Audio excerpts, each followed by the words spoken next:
पुरातन काल में तो ये सब होता था। जो आज आपके दरबार में दीक्षा का जो प्रारूप है, यही प्रारूप पुरातन काल में, प्राचीन काल में ऋषि मुनि इसी प्रकार से दीक्षा देते थे, एकदम शुद्ध करके, पवित्र करके। अभी थोड़ा गड़बड़ हो गया है। बहुत सी गुरु परंपराओं में, वेलकम,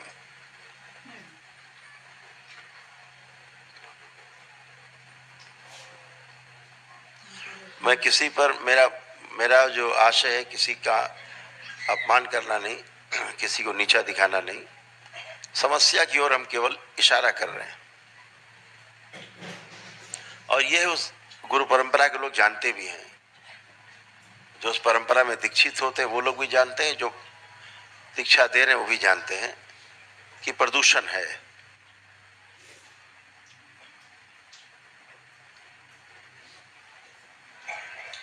जो भी आए चले आओ, सबको दीक्षा दे दी, माला पकड़ा दी, लो पकड़ो, नाम दे दिया। मुक्ति न पितरों की हुई, न काल सर्व दोष कटे, न पितरों की स्मृतियां नष्ट हुई, न शरीर के रोग कष्ट गए, न परिवार के सदस्यों के रोग कष्ट गए,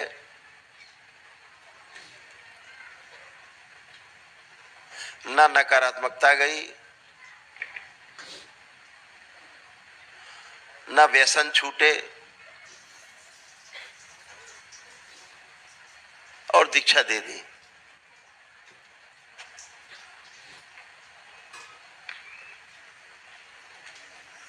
आप कल्पना करो, कोई पड़ोसी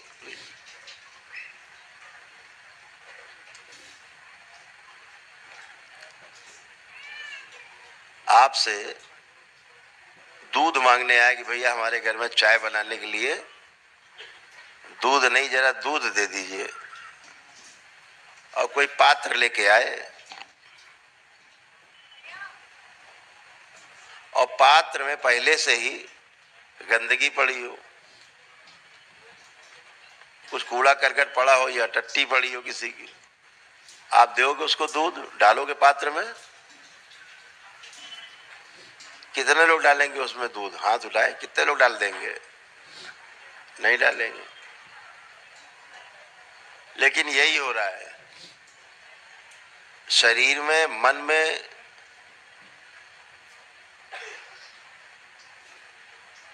और धार्मिकता में, सब में कूड़ा करकट पड़ा हुआ है। ऊपर से दीक्षा दे दो, अच्छी चीज दे दी आपने, अब वो अच्छी रहेगी खराब हो जाएगी? खराब हो जाएगी, सब खराब हो जाएगा। अच्छा मान के खराब को हमने स्वीकार कर लिया, तो खराब ही रहेगा। ये परंपराओं में हो रहा है। उससे क्या होता है? गुरु परंपरा का अपना, ये गद्दा इधर डाल लो,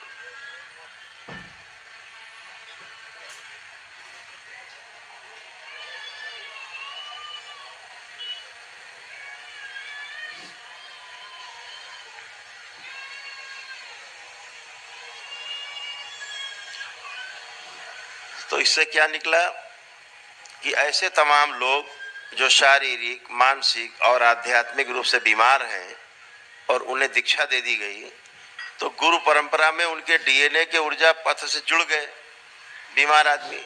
जैसे आप अपने डीएनए में 4 लोग रखते हो, 5वां जिसे आप नहीं चाहते, खराब है वो, उसको ही जोड़ लो, तो कष्ट होता है कि नहीं होता है? होता है कष्ट। ऐसे ही गुरु परंपरा है वो भी, उसमें अगर 10 बीमार लोग आ गए, 100-200 बीमार लोग आ गए, तो बाकी सबको कष्ट उनसे होगा। जैसे इतने लोग यहाँ शुद्ध बैठे पवित्र, अभी कोई आदमी मैन होल से निकल के पूरा बदबू लेता हुआ, पूरा कीचड़ जैसा ना, अभी यहाँ के पीछे बैठ जाए आपके, आप उठ के खड़े हो जाओगे, भैया तुम बैठ जाओ, हम हट जा रहे हैं। लेकिन सूक्ष्म जगत में आप देख नहीं पाते कि कितने लोग शामिल हो गए ऊर्जा पथ में, तो उनकी गंदगी से आप प्रभावित होते हो। आप जो रोगी कम थे, और ज्यादा रोगी हो जाते हो। जो शारीरिक, मानसिक और आध्यात्मिक रूप से आप गड़बड़ थे और ज्यादा गड़बड़ हो जाते हो। फिर आप सोचते हो ऐसा क्या, ऐसा क्या कि हम और ज्यादा खराब हो गए, और ज्यादा गड़बड़ हो गए।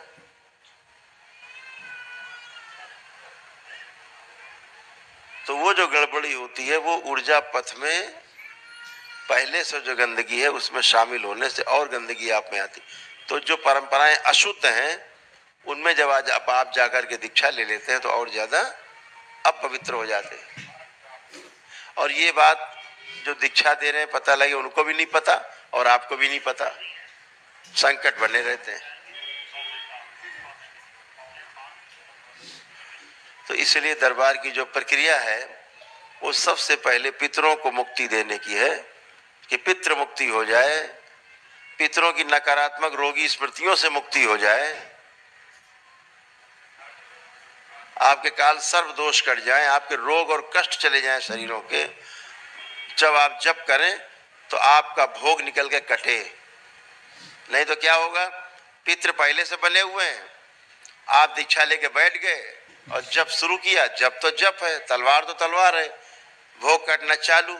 लेकिन किसका भोग कटेगा? जो पहले से बैठा है, पितृ मौजूद है, वो अपना भोग पहले आगे काटेगा।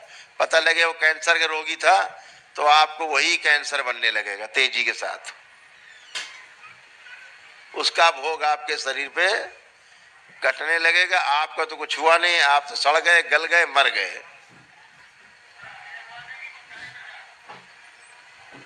तो जब पितृ नहीं बचे, कोई आश्री शक्ति नहीं बची, ये सब भोग काटने आते। बाहरी जीवन आपके शरीर में रहकर अपने भोग काटना चाहते हैं चोरी से,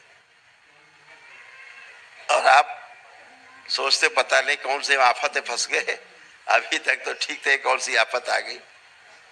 लेकिन जब आप शुद्धता होकर के पूरी तरह से पितृ मुक्ति होकर, काल सर्व दोष कटकर, सब रोग दोष, सब जितने पितृ थे गए, रोग दोष लेकर के अपने नष्ट हुए, तो फिर आपका अपना स्वयं का जो भोग है, कर्म भोग है, फिर सिर्फ वो बचता है।